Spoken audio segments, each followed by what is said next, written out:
Hi, if you need to charge your iPhone 16, then take the Type-C cable which goes in a complex with the device, or you can use any other Type-C cables like I will do now, so this is not an original one.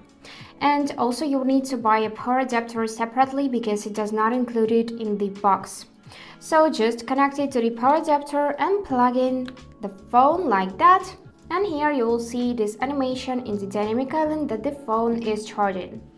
So the charging time will take about 1 and up to 1.5 hours to charge your phone up to 100%.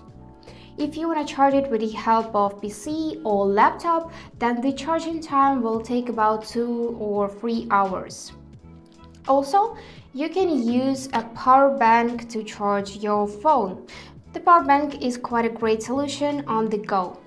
If it has a USB port or Type-C port, just use Type-C cable, plug in and charge for about 2 or 3 hours depending on the power of the power bank. And the last way how to charge your iPhone 16 is with the help of wireless charger.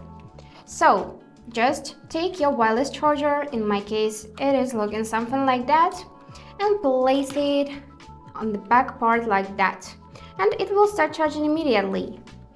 So yeah, that's it how it works.